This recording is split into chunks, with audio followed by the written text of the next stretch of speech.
Apulia हित जो असे जागता, आपुलिया हित जो असे जागता, धन्य माता पिता तयाचिया.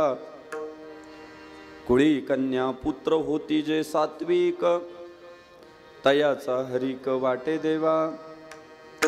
गीता भागवत करीती श्रवण, अखंड चिंतन विठोबाचे. कुळी कन्या पुत्र होती जे सात्विक, तयाचा हरिक वाटे देवा. तुका म्हणे मज घडो त्यांची सेवा, तुका म्हणे मज घडो त्यांची सेवा, तरी माझ्या दैवा पार नाही. कुळी कन्या पुत्र होती जे सात्विक, तयाचा हरिक वाटे देवा. विठाला विठाला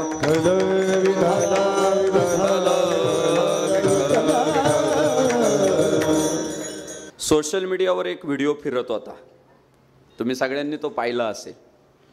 एक 5-50 माकडं एका वाघाला पळवून लावतात. तो वाघ त्या माकडांवर हल्ला करतो आणि ते माकडं त्याला पळवून लावतात. तर काय झालं माहिती आहे का, लिहिणाऱ्याने थोडं चुकीचं लिहिलंय हो. त्याला कळालंच नाही, त्यातलं वर्मच त्याच्या लक्षात नाही आलं. लिहिणाऱ्याने काय लिहिलंय की माकडांनी वाघाला पळवून लावलं. चुकीचं आहे ते. लिहायला असं पाहिजे होतं, समोर एवढे माकडं होते तरी वाघाने हल्ला केला, हे लिहायला पाहिजे होतं. वाघ मोजत नाही बसला की समोर किती शत्रू आहे, मग आपण हल्ला करावा का नाही करावा हा विचार त्याने केला नाही. त्याच्या रक्तात काय, हल्ला चढवणे. त्याच्या रक्तात काय, शिकार करणे. आपण पहिलं यमेज बघतो. यमेज किती आहे, हा यमेज 14 आहे का, मग मिटून घेऊ. यमेज 12 आहे का, मग कॉम्प्रोमाइज करू. तुम्ही आम्ही काय करतो, यमेज बघतो मग ठरवतो मिटवायचं का लढायचं. बरोबर आहे. पण वाघाचं ते लक्षात नाहीये, तो समोर शत्रू किती आहे बघत नाही. त्याला वाटलं ना आता मला शिकार करायची, ते हल्ला चढवत आहे. एवढा हिंस्त्र आहे वाघ. किती हिंस्त्र आहे सांगू. एखाद्याने जर गाडीवर मागच्या बाजूने वाघाचं चित्र लावलं ना, चित्र, तर गाडीतल्याला लोक घाबरतात. नको बाबा त्याच्या गाडीवर वाघाचं चित्र आहे. गाडीत लांडगा का असे ना, पण चित्र वाघाचं लावलं तरी गाडीतल्याला लोक घाबरतात. मग ज्याच्या चित्राचा एवढा दरारा आहे तो स्वतः किती पराक्रमी असेल. असा जो वाघ आहे. पण तुम्ही निरीक्षण करा, माणूस त्याच्याही 2 पावलं पुढं कसा आहे. त्या वाघात माणसाने 2 प्रकार केले हो. कोणते 2 प्रकार केले, जंगलातला वाघ आणि सर्कशीतला वाघ. जंगलातला वाघ परमात्म्याने निर्माण केला, सर्कशीतला वाघ माणसाने निर्माण केला. विठ्ठल विठ्ठल हे माणसाचं यश आहे, हे माणसाचं कर्तृत्व आहे की तू किती जरी हिंस्त्र असला तरी मी माझ्या बुद्धी चातुर्याच्या जोरावर तुझ्यावर योग्य संस्कार करल आणि मी म्हणल तुला तसं वागावं लागल. महाराज सर्कसमध्ये रिंग मास्टरने बेल्ट आपटला ना, वाघ म्हणेल त्या हालचाली करते. माणसाच्या आज्ञा ते फॉलो करतोय वाघ. हे माणसाचं यश आहे. माणसाने त्याला पिंजऱ्यात कैद केला, सापळा रचून बरोबर वाघाला कैदी बनवताय. आज अनेक प्राणी संग्रहालयामध्ये वाघाच्या जीवावर पैसे कमवले जातात. आमच्याकडे वाघ आहे, बंदिस्त करून ठेवलाय त्याला. हे माणसाचं यश. माय बाप्पांनो केवढा आहे हत्ती, केवढं त्याचं अस्तित्व आहे. अवाढव्य प्राणी हत्ती हो. किती माणसं एकत्र केले म्हणजे एक हत्ती होईल, तुम्हीच मला सांगा. केवढं दिप्पाट शरीर आहे सर त्याचं. पण त्या हत्तीच्या पाठाडावर जाऊन बसायचं कौशल्य जर कोणाचं आहे तर ते माणसाचं आहे. एखाद्याने चांगलं काम केलं का आपण म्हणतो त्यांच्या हत्तीवरून मिरवणूक काढली. कोणाची, याची. याचं वजन 50 किलो 60 किलो आणि त्याचं वजन मोजायचं अवघड आहे. पण त्याच्या सुद्धा पाठीवर जाऊन बसण्याची दानत, ताकद, कौशल्य माणसाकडे आहे. हत्ती अंकुशाचा वापर केला, अंकुशाचा वापर करून पाहिजे त्या हालचाली हत्तीला करायला लावतो. पुढे जाऊ. जगातील सर्वात विषारी प्राणी आहे साप. प्रचंड विषारी आहे महाराज. एकदा दंश जर झाला जातीवंत नागाचा तर पर्याय नाहीये महाराज. माणसं मारतात काही सेकंदात. अशी काही विषारी नाग आहे की चावल्यात काही सेकंदात माणूस मरतो. आमच्या लहानपणी साप म्हटलं ना चड्डीत मुतायची पोरं. साप म्हटलं की अंगावर काटा यायचा. 2023 मध्ये सोशल मीडियावर पाहून पाहून पाहून पिढी एवढी सोकावली. कोणी जर म्हटलं ना साप निघाला, लहान लहान पोरं सुद्धा म्हणतात पकडू का मग. म्हणजे सापाला कोणी घाबरा ना. आता काय झालं, माणसाच्या लक्षात आलं की याचा फक्त दात विषारी आहे. तेवढा दात जर लागू दिला नाही, त्याचा दंश जर होऊ दिला नाही, तर त्याच्या बाकी शरीरात कुठंच विष नाही. माणूस सर्प मित्र झाला. विठ्ठल विठ्ठल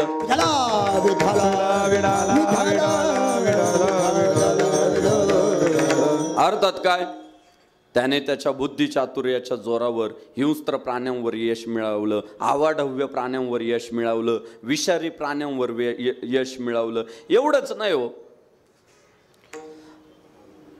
पर्यावरणाशी सुद्धा 2 हात करता येते.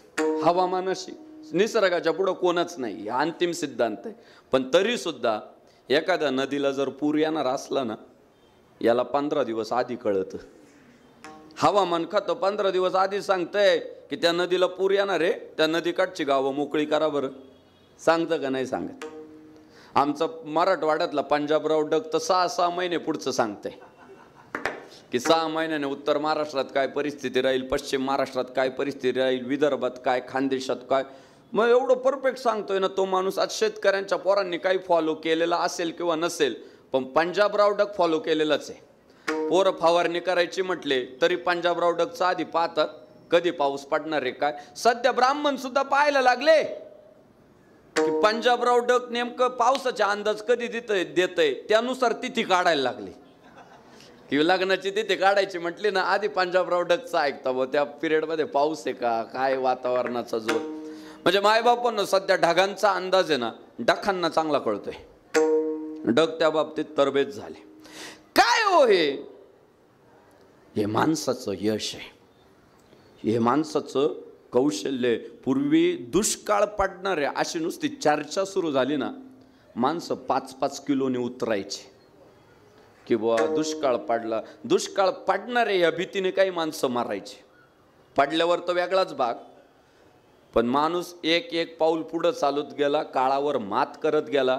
खरं सांगा 2023 मध्ये पाहिजे तसा पाऊस आहे का? आहे का? पण कुणाच्या चेहऱ्यावर टेन्शन आहे का? आहे का सांगा. अहो उलट यंदा धोंडे एवढे जोरात झाले ना, कोणी म्हटलंच नाही की बा पाऊस पाणी नाही, जरा जावई बापू समजून घ्या, सांभाळून. अजिबात नाही, जोरात धोंडे झाले. का नाही पडला एखाद्या वर्षी, पुढच्या वर्षी आहे धोंडे जोरात झाले. पाऊस पाणी नसताना सुद्धा. आणि नाहीच, सगळ्यांना माहिती आहे, नाहीच पाऊस पडला तर आनंदाचा शिदा घरोघरी पोहोचणारच आहे. कोविडमध्ये पोहोचला, दिवाळीत पोहोचला. मुख्यमंत्रीच महाराष्ट्राचं म्हणतो हे शेतकऱ्यांचं, कष्टकऱ्यांचं, कामगारांचं, वारकऱ्यांचं सरकार आहे. सरकार आम्हाला मरू देणार नाही याची खात्री आहे. विठ्ठल विठ्ठल काय आहे बरं, काय आहे ही माणसाची प्रगती आहे. 400 वर्षापूर्वी दुष्काळ पडला होता तर तुकाराम महाराजांचं बोलणं आहे. दुष्काळे अटिले द्रव्यने लामान, स्त्री एकी अन्न अन्न करता मेली. म्हणजे दुष्काळाच्या काळामध्ये पैसा तर संपला, पण माणसं अन्न अन्न करता मेली. या परिस्थितीशी सामना माणसाने एका काळात केलाय. पण तो माणूस आज एवढा उत्क्रांत झाला, प्रगतशील झाला, प्रगत झाला की त्याने निसर्गावर सुद्धा मात केली का नाही. म्हणजे या जगातला सर्वात शक्तिमान जर प्राणी कुठला आहे तर तो माणूस आहे मायबापांनो. म्हणून एक सांगू, तुम्ही आम्ही डॉक्टर आहे का नाही हे कधी मनाला विचारू नका. तुम्ही आम्ही इंजिनियर आहे का नाही हे कधी मनाला विचारू नका. तुम्ही आम्ही श्रीमंत आहे का नाही हे कधी मनाला विचारू नका. तुम्ही आम्ही लय प्रतिष्ठित आहे का नाही हे कधी मनाला विचारू नका. अभिमान या गोष्टीचा बाळगा. परमात्म्याने आम्हाला कुत्र मांजर केलं नाही, माणूस केलं याचा अभिमान बाळगा. की आम्हाला माणसाचं शरीर दिलं हो, केवढा उपकार आहे. या मनुष्य देहात ठरवलं तर माणूस नरकरणी करे, सोनरका नारायण होय. म्हणजे माणसाला फक्त परमात्म्याने अशी शक्ती दिली की त्याने जर प्रयत्न केला, कर्तृत्व केलं, तर नराचा नारायण त्याला होता येतं. काय होता येतं? नराचा नारायण यालाच होता येतं. देव पहावयासी गेलो, तेथे देवाची होऊन ठेवलो. इतिहास सांगतो की देवाच्या शोधात निघालेली माणसं देव झाली. हा मनुष्य जातीचा इतिहास आहे. विठ्ठल विठ्ठल.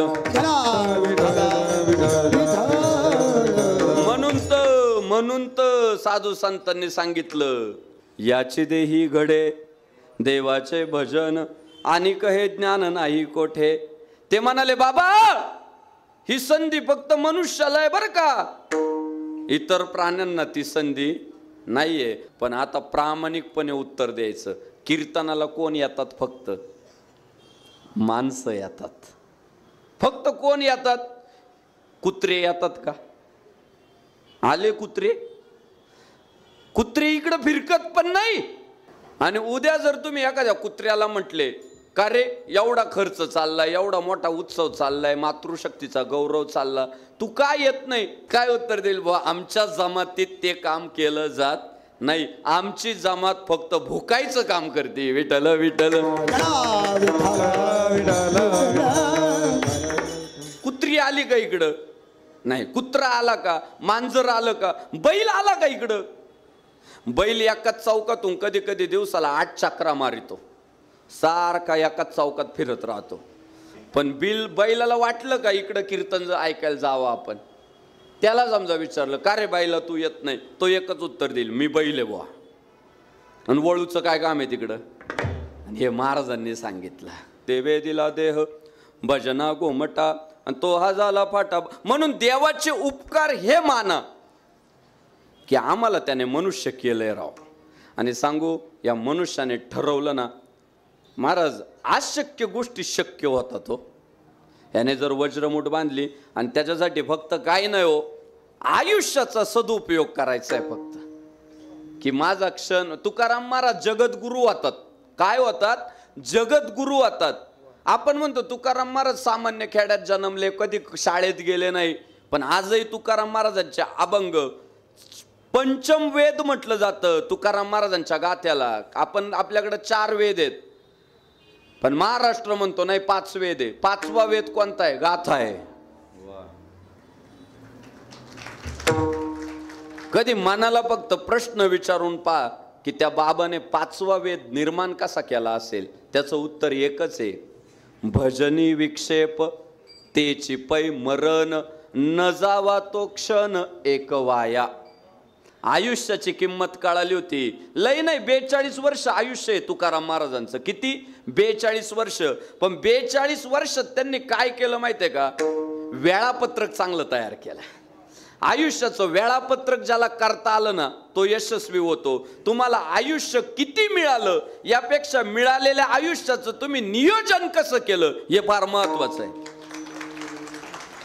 काही 80 वर्षाचे झाले, पण माग वळून पाहिलं ना, भोपळा दिसतो, कर्तृत्वच दिसत नाही. काही कधी कधी ते 80 वर्षाचं जातं, त्याच्या दशक्रियेला आमचं प्रवचन. आणि आम्ही जेव्हा जाऊन विचारतो, बापरे 80 वर्ष जगले का? मग त्यांच्याबद्दल थोडी माहिती द्या ना. पोरं म्हणतात अभंगावर बोला. काय म्हणतात? अभंग. आपण म्हटलं ना अभंगावर बोलतोच, पण त्यांच्यावर 10 मिनिटं बोलायला. ते म्हणतात त्यांनी बोलावं, कीर्तनकारानं कीर्तनातनं सांगावं. असं 80 वर्षाच्या आयुष्यात काहीच केलं नाही हो महाराज. काय झालं? 80 वर्ष जगले, पण वेळापत्रक नियोजन जीवनाचं करता नाही आलं. मायबाप छत्रपती शिवाजी महाराज 52 वर्ष, जगद्गुरु तुकाराम महाराज 42 वर्ष, भगवान श्री ज्ञानेश्वर महाराज 21 वर्ष. पण ह्या व्यक्तिमत्वांच्या बाबतीत बोलायचं झालं तर पुस्तकं अपूर्ण पडतात आणि व्याख्यानं पूर्ण होत नाही. विठ्ठल विठ्ठल.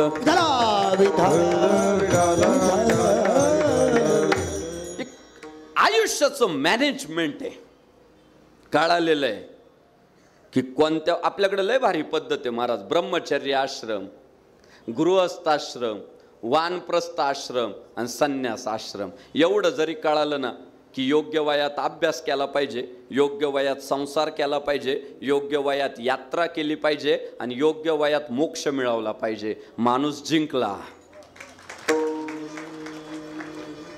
हे ब्रह्मचर्य आश्रमात अभ्यास करीत नाही, गृहस्थ आश्रमात कष्ट करत नाही, वानप्रस्थ आश्रमात मग इंद्रिय साथ देत नाही.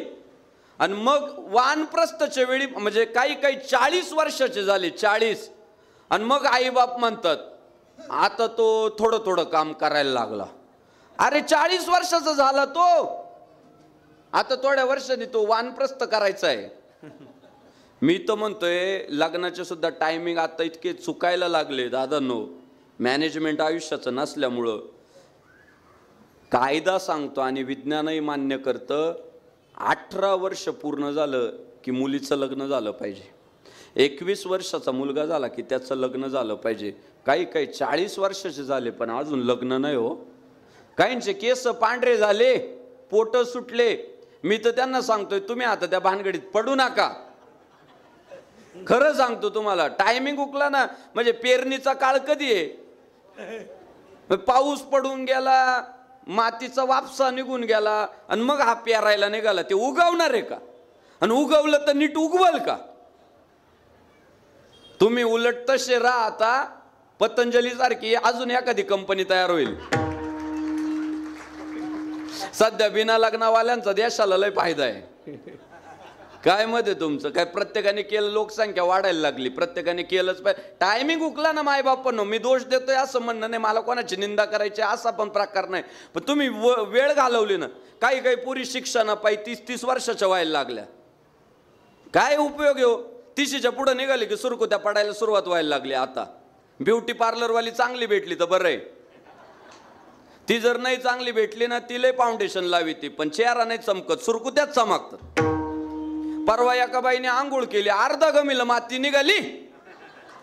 त्या दिवशी मला कळालं गणपती माळाचा नव्हता, फाउंडेशनचा होता. मात्र आम्हाला करूनच देत नाही, करूनच देत नाही, करूनच देत नाही, जबाबदाऱ्याच टाकीत नाही. मग एक वेळ अशी येते, ते म्हणतात आता तुम्ही थांबा ना, थांबा बुवा आता. मग प्रपंच असू द्या, राजकारण असू द्या, नाही तर आमच्या तर काही लोकांना बसून कीर्तन करायची वेळ आली पण थांबा ना. अरे थांबा ना बाबा, नव्या पोरांना तारखा भेटतील. काही बसून पण तयारीचे. अरे थांबा आता, जोपर्यंत पाय उभे राहतात ना तोपर्यंत कीर्तनकाराने कीर्तन करावं. पुढच्या पिढीत चांगले वक्ते आहे ना तयार, पण ते थांबतच नाही. त्याचं आधी बसून करायला सुरुवात करतं तरी करीतच, नंतर दात पाडा त्या पुढच्यांना बोलणं कळत नाही तरी बोलतच.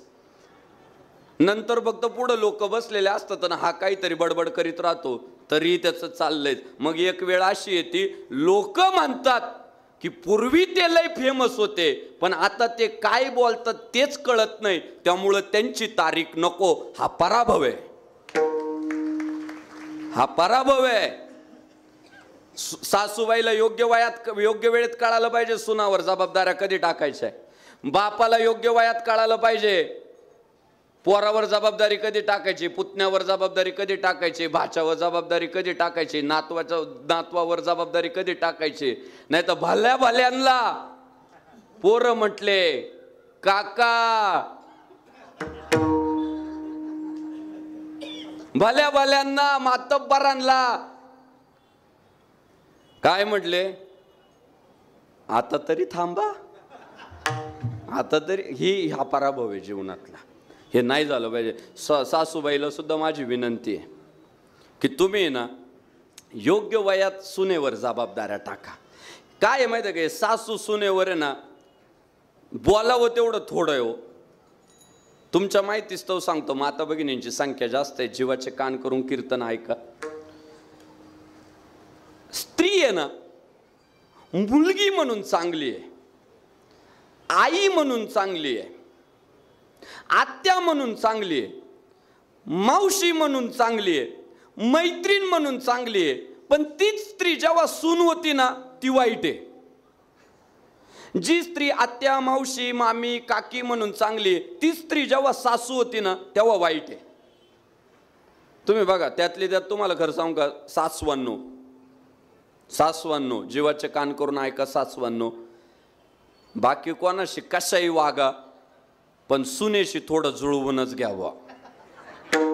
का बरं माहितीये का? तुमचं शेवट तीच करणार आहे. आणि तिच्याशी तुम्ही म्हणता ना बा तिच्यात आणि माझ्यात काय कमी आहे, लई कमी हो. तुम्ही म्हणूच नका पाना मागून आली तिकट झाली. नंतर येणार पाणी ना पुढच्या पाण्याला पुढं लोटीत राहतं, आणि पुढच्या पाण्याने जर नाही लोटून घेतलं ना तो वेग इतका प्रचंड असतो की ते ढकलून देतं. पिकलेलं पान आधी गळतं, कवळं पण पिकणारे पडणारे, पण अगोदर पडलेलं पान ते पाहायला नसतं. म्हणून सासवांना माझी कीर्तनातनं विनंती आहे, तुम्ही सुनांशी जुळवून घ्या. जनरेशन गॅप यावं. खरं सांगतो तुम्हाला, तुम्ही म्हणता ना तिच्यात आणि माझ्यात काय फरक आहे, मी सांगतो तुम्हाला, ती नाही सांगणार. तुम्हाला मासवडी बनवता येते सासूबाई, सुनबाईला पण मासवडी बनवता येते. तुम्हाला पुरणपोळी बनवता येते, सुनबाईला पण पुरणपोळी बनवता येते. तुम्हाला काळी आमटी बनवता येते, सुनबाईला पण काळी आमटी बनवता येते. पण सुनबाईला पिझ्झा बनवता येतो, तुम्हाला येतो का? हा जनरेशन गॅप आहे. नंतर आलेलं तंत्रज्ञान त्यांना माहिती आहे, नंतरचं ज्ञान त्यांनी स्वीकारले. तुमच्याकडे ते नाही ना. ती बर्गर बनवायला लागली, पास्ता बनवायला लागली, अहो ती युट्यूबवर पाहतीन भाज्या शिकती. तुम्हाला युट्यूबच ओपन नाही करता येत, आता काय करायचं सांगा? कुठं बरोबरी होईल? तुम्हाला पंख्याचं बटन दाबता येतं, टीव्हीचं बटन दाबता येतं, हिटरचं बटन दाबता येतं, टीव्हीचं बटन दाबता येतं. तिला पण येतं, पंख्याचं येतं दाबता, टीव्हीचं येतं दाबता, हिटरचं येतं दाबता, इस्त्रीचं येतं दाबता. पण ती रात्री 12ला हॅपी बर्थडेचं स्टेटस टाकायला लागली, तुला येतं का? ती बरोबर रात्री 12ला हॅपी बर्थडे सासरे, हॅपी बर्थडे मावस सासरे, हॅपी बर्थडे मामा, हॅपी बर्थडे आत्या, हॅपी बर्थडे मावशी. तिला ते बटन दाबता येतात, तुम्हाला ती बटन माहीत आहे का? हा गॅप आहे आणि हा स्वीकारला पाहिजे. तिने मेकअप केला ना ती सुंदर दिसती, तुम्ही मेकअप केला की सुरकुत्या चमकणार. काही काही सासवांनी सुनांची पावडर डबे संपवले, ती लावी ती म्हणून मी लावणार नाही होत ते. आता कुठं तरी माणसाने थांबलं पाहिजे बुवा. आणि तुम्ही नाही थांबल्या ना काय होतं तुम्हाला सांगतो. तुम्ही ना गावातले गोड आहे बुवा, गल्लीतले गोड, कॉलनीतले गोड, शेजाऱ्या पाजाऱ्यांना इतक्या गोड. काही पण पाहुण्यांकडून आला ना वानोळा, मैत्रिणीला नेऊन देणार. गावाकडून मिरच्या आणल्या मैत्रिणीला वाटणार, गावाकडून टोमॅटो आणले मैत्रिणींना वाटणार, गावाकडून दूध आलं मैत्रिणींना वाटणार. त्यामुळं मैत्रिणींना जर विचारलं ना नानी कशी आहे, नानी, अहो आमच्या अख्ख्या कॉलनीचं नाक आहे नानी. नानी सारखी बाईच नाही कॉलनीत, वानुळा देते ना घरी आणून. नानी म्हणजे नाक्या. पाहुण्या रावड्यांना इतक्या गोड आहे, कुणाचंही लग्न निघाल्या मनी घेऊन सोन्याचे, टॉवेल टॉप्या घेऊन निघाल्या, कपडे घेऊन, नुसते आहेर करता पाहुण्या रावळ्यांना. त्यामुळं पाहुण्या रावळ्यांना विचारलं ना नानी कशी आहे, नाण्या भरपूर आहे माग. नाही सुनबाई पण आहे. पाहुण्या रावळ्यांना जर विचारलं ना, पाहुण्या रावळ्या सुद्धा म्हणतात नानी सारखी बाईच नाही हो, आमच्या मीराबाईच म्हणतात. नानी म्हणजे मीराबाईच, जनाबाईच, लयच भारी स्वभाव नानीचा. पण कधी जर सुनबाईला विचारलं नानी कशी आहे, सुनबाई एका वाक्यात उत्तर देते, नानी गेल्याशिवाय घर पुढं जाणार नाही. नानी जात नाही तोपर्यंत आम्हाला प्रतिष्ठा भेटणार नाही, पैसा भेटणार नाही. ती बाई लईच खोडीले. काय कारण आहे याचं? याचं एकमेव कारण आहे, नानी गल्लीतल्या लोकांना चांगली आहे, गल्लीतल्या महिलांना चांगली आहे, पाहुण्यांना चांगली आहे, पण सुनेबरोबर ती धुसफूस करीती. किती नाही माना तुम्ही, आपल्याला त्याच्यावर काम केलं पाहिजे. माझं नानीला सांगणं एवढंच आहे, बाई तू शेजारच्या बायांना किती वानुळा नेऊन दिला, दूध नेऊन दिलं, मँगो नेऊन दिले, टोमॅटो नेऊन दिले, पाहुण्या रावड्यांना किती सोन्याचे मणी टॉवेल टॉप्या नेऊन दिल्या, तरी जेव्हा तू खाटेवर पडणार आहे ना, कारण निसर्गाचा नियम आहे महाराज, नाशिवंत देह जाणार सकाळ, नासकय शरीर. हळूहळू हळूहळू साथ सोडतं, डोळे दिसायला कमी करतात, कान ऐकायला कमी करतात, पाय चालायला कमी करतात, हात कष्ट करायला कमी करतात. आणि मग एक वेळ अशी येते की खाटेवर जेव्हा म्हातारी पडते ना, तेव्हा तुम्हाला सांगतो, ज्यांना दूध नेऊन दिलं, ज्यांना टोमॅटो नेऊन दिले, ज्यांना मँगो नेऊन दिले, ज्यांना कोथिंबीर नेऊन दिली, त्या फक्त 5 वाला पार्लेजी घेऊन येतात तो 5 वाला पार्लेजी आणि लई नानीने जीव लावला असलं तर 1 नारळ पाणी, संपला विषय. आणि येतात भेटायला आणि 1.5 तास लेक्चर देतात. तू म्हातारी झाली का, अजून लई तुला कष्ट करायचे, लई जागायचंय तुला, अजून आपल्याला लई फिरायचंय, यात्रा करायचंय, धीट वय तू. 1.5 तास लेक्चर देते, अर्धा बिस्किट पुडा तीच उडवती आणि 1.5 तासाने हळूच म्हणते, नानी तुझ्या जवळून जाऊ वाटत नाही पण चल निघते मी आता. गेली. दुसरी नानी तुमची एक भामटी नातेवाईक आहे, तुमची पोरगी, ती मोजून 4 दिवस येते नानीला बरं नाही म्हणून. आणि 4 दिवस भाऊजाई देखत एवढी उठा ठेव करते ना, नानी उत्तप्पा बनू का ग, चव येईल तोंडाला, उपीट बनू का ग, चव येईल तोंडाला, पापड्या भाजू का ग, तोंड येईल, चव येईल तोंडाला. 4 दिवस भाऊजाई देखत नानीची एवढी उठा ठेव करते. आणि 5व्या दिवशी सकाळी हळूच म्हणते, नानी तुझे हाल पावत नाही ग, पण तिकडं दीदीचे पेपर चालू आहे, तिला डबा बनवून द्यायला कोण नाही, मला जावं लागल. गेली. तुमची बामटी नातेवाईक सोन्याचं नियोजन लावून गेली. घरात राहिली कोण मला सांगा. जिला आम्ही आयुष्यभर पाण्यात पाहिलं ना, ती सुनबाई घरात राहिली. तीच बिचारी टॉयलेटमध्ये नेऊन बसवायला नानीच्या अशी खांदे धरीती बरं का. आणि पण जेव्हा खांदे धरीते ना मायबापांनो, तेव्हा तिला सगळा भूतकाळ आठवतो की आता खाटेवर पडली म्हणून गोगलगाय झाली, अंगात जेव्हा रग होती तेव्हा काय जोर होता. माझं लग्न झाल्या माझी माहेरची परिस्थिती नाजूक होती, तर माझ्या माहेरच्या लोकांना भिकारडे मानायची, घालून पाडून बोलायची, माझ्या नवऱ्याला माझ्याबद्दल काय काय सांगायची. माझा सासरा मला बाई बाई बाई बाई करायचा, तर सासऱ्याचे कान भरवले, माझ्यासोबत बोलणं बंद करून टाकलं. आणि ते सगळं आठवल्यावर हळूहळू नाही नेत ती नानीला.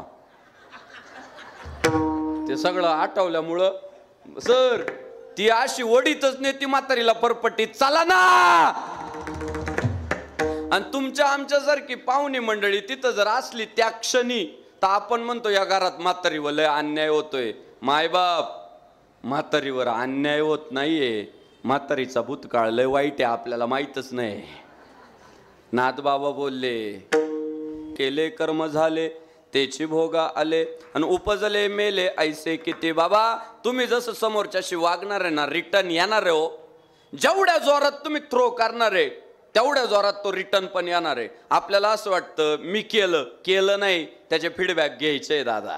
आपल्या वाट्याला जे येतं ना, गहनो कर्मना गती, कर्माची गती अटळ आहे, ते भोगावं लागणार आहे. देवाला चुकलं नाही, तुम्हाला आम्हाला काय महाराज. म्हणून आयुष्याचं नियोजन, आयुष्याचं प्लॅनिंग योग्य वयात योग्य वेळेत योग्य ते काम केलं पाहिजे. म्हणून साधू संत तुमच्या आमच्यासाठी मार्गदर्शक आहे. त्यांनी आम्हाला सारखी क्षणाची किंमत, सारखं घडी घडी काळ वाट याची पाहे, की तुम्ही मारायला लागले बरं का तुमच्या आयुष्यातून, तुमच्या जीवनातलं आयुष्य सटकायला लागलं बरं का तुमच्या हातातून. तुम्ही अजूनही प्लॅनिंग करा, क्षणोक्षणाची करावा विचार, तरावया पार भव सिंधू. तुम्ही तुमच्या आयुष्याची किंमत ओळखा. आज अनेक माणसांना सकाळी उठल्यावर प्रश्न असतो, आज करायचं काय.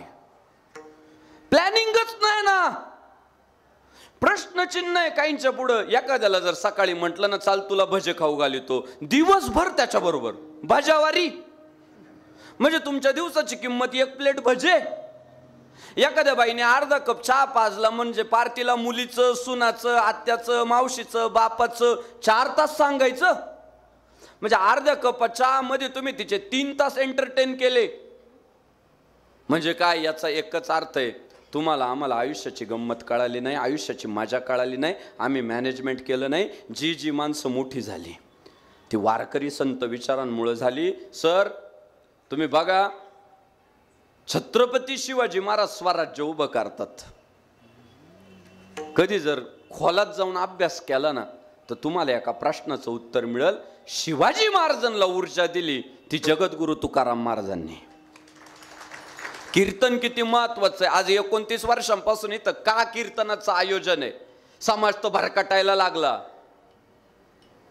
इथं जर लावणी नाचणारी एखादी बाई बोलावली असती तर हे पडदे काढून टाकावे लागले असते, सगळे रस्ते ब्लॉक झाले असते. पण तरी कीर्तनाचं आयोजन काय, त्याच्या मागं पार्श्वभूमी आहे. लावणी तुमचे विकार जागृत करील, कीर्तन तुमच्या जीवनाला दिशा देईल. तुमच्या जीवनाला दिशाच भेटल. महाराज छत्रपती शिवाजी महाराज आहे. कधी मनाला प्रश्न विचारा की महाराजांना 4 विरोधक होते. एका बाजूला मुघलशाही, एका बाजूला कुतुबशाही, एका बाजूला निजामशाही, एका बाजूला आदिलशाही. बर शेकडो वर्ष पारतंत्र्यात गेले होते आणि महाराजांनी रणशिंग फुंकलं होतं की मी स्वराज्य उभं करील, रयतेचं राज्य उभं करील. मग छत्रपती शिवाजी महाराजांचे विरोधक वाढले. एवढे विरोधक वाढले तरी सुद्धा छत्रपती शिवाजी महाराज जगद्गुरु तुकाराम महाराजांच्या कीर्तनाला जाऊन बसत होते. इतिहास मी सांगायची गरज नाही राजाभाऊ. उभ्या महाराष्ट्राला माहिती आहे की ह्या लोहगावमध्ये, लोहगाव आपल्याला लांब नाही, लोहगावमध्ये जगद्गुरु तुकाराम महाराजांचं कीर्तन चालू होतं. छत्रपती शिवाजी महाराज त्या कीर्तनाला गेलेले होते आणि परकीयांना, शत्रूला टीप मिळाली होती. आजच्या भाषेत सांगायचं म्हणजे काय भेटली होती? टीप भेटली होती की आपला शत्रू सह्याद्रीचा छावा छत्रपती शिवाजी महाराज तिथं हजर आहे. त्या सगळ्या शत्रूंनी परचक्र वेढा त्याला म्हटलं जातं. तुकाराम महाराजांच्या कीर्तनाला कडं टाकलं आणि शिवाजी महाराजांना कसं पकडता येईल, कैदी करता येईल, नेस्तनाबूत करता येईल म्हणून सगळ्या पद्धतीने प्रयत्न केले. पण तुकाराम महाराजांची विठ्ठल भक्ती आणि छत्रपती शिवाजी महाराजांच्या कौशल्याच्या जोरावर छत्रपती शिवाजी महाराज त्या परचक्र वेढ्यातून निसटले. हा इतिहास तुम्हालाही माहिती आहे, मला माहिती आहे, सगळ्यांना मान्य आहे. आता माझा मुद्दा असा आहे, एवढा धोका ज्या माणसाला आहे तो रिस्क घेईल का? आज जे काही समजा टार्गेटवर आहे काही लोक, ते चहाच्या दुकानावर तरी उभे राहतात का? अहो त्यांनी बेडरूम मध्ये सीसीटीव्ही बसवले. बेडरूम मध्ये. परवा एकाला भेटलो, त्याच्या बेडरूम मध्ये सीसीटीव्ही कॅमेरा. तो म्हटला काय नाही बाबा, बेडरूम मध्ये सापडलो तरी प्रशासनाला कळालं पाहिजे का मला बेडरूम मध्ये कोणी उडावला. म्हणजे ज्यांच्या आयुष्याला धोका आहे ते बेडरूम मध्ये सीसीटीव्ही कॅमेरे बसवायला लागले. छत्रपती शिवाजी महाराजांपुढे 4 शत्रू आहे आणि मोठे शत्रू आहे, मातब्बर शत्रू आहे. ते छत्रपती शिवाजी महाराज तुकाराम महाराजांच्या कीर्तनाला जातात. 2023 मध्ये मला प्रश्न पडतो की एवढे धोके असताना छत्रपती शिवाजी महाराजांना तुकाराम महाराजांच्या अभंगाचं महत्व कळालं. आज तुम्हाला आम्हाला काय टार्गेटवर आहे का तुम्ही आम्ही की नाही वा गेलो असतो कीर्तनाला पण फायरिंग होईल. एवढे मोठे माणसं आहे का आपण? अहो कुठं बसा ना, आपल्याकडे पाहत नाही कोण कोण आणि कुठला तू. म्हणजे शिवरायांना एवढा धोका होता तरी तुकाराम महाराजांचे अभंग ऐकायला जात होते. आज आम्ही 100 नंबर दाबला ना की पोलीस गाडी येते, भाऊ तुला प्रॉब्लेम काय येते का नाही येत. म्हणजे एवढं सेक्युअर आयुष्य आज आमचं झालंय, एवढं सुरक्षित आयुष्य झालंय तरी आम्ही कीर्तनाला जात नाही. मग छत्रपती शिवाजी महाराज का जात होते? उत्तर देतो तुम्हाला. सर जीवाचे कान करून उत्तर ऐका. हे कोणताच कीर्तनकार आणि कोणत्या पुस्तकात तुम्हाला सापडणार नाही. का जात होते माहिती आहे का? जोप खिंपत करून. प्रत्येक काळात प्रत्येक वेळेत जशी चांगली माणसं भेटतात तसे काही नालायक लोक पण भेटतातच. नालायक लोक काय करतात माहितीये का? अय शिवा, अरे येडा झाला काय?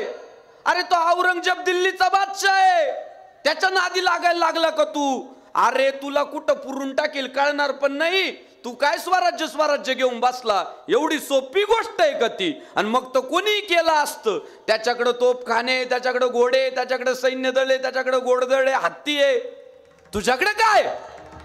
या असं खच्चीकरण भेटणारे नालायक काही तेव्हा कमी नसतील. हे तुझं काम आहे काय? तुला जमणार आहे का? हे निगेटिव्हिटी. मी नेहमी कीर्तनात सांगतो की तुम्हाला जे कायम निगेटिव्ह करतात ना त्यांच्याशी तुम्ही मनातल्या गोष्टी शेअर नका करू. आधी संकल्प पूर्ण करा आणि मग त्याला सांगा. तो जर म्हटला ना आधी का नाही सांगितलं, त्याला डायरेक्ट उत्तर द्यायचं तुला आधी सांगितलं असतं तर काम नसतं झालं.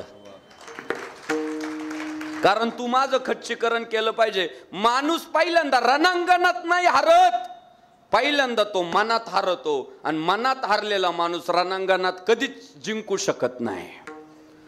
मग या असे जे निगेटिव्हिटी पेरणारे जे लोक होते ना भोवताली, शिवराय नाराज व्हायचे, उदास व्हायचे आणि मग तुकाराम महाराजांच्या कीर्तनात जाऊन बसायचे आणि तुकाराम महाराज छत्रपती शिवाजी महाराजांना मोटिवेट करायचे. कसं मोटिवेट करायचे माहितीये का? बाळा,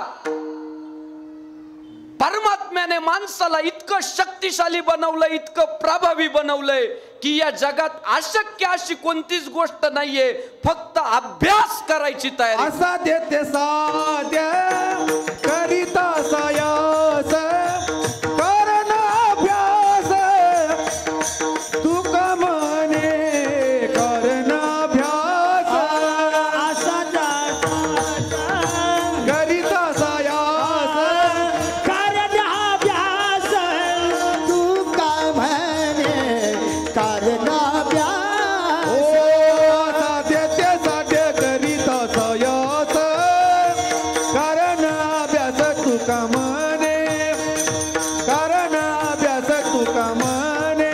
आय करण अभ्यास तुका म्हणे, आय करण अभ्यास तुका म्हणे.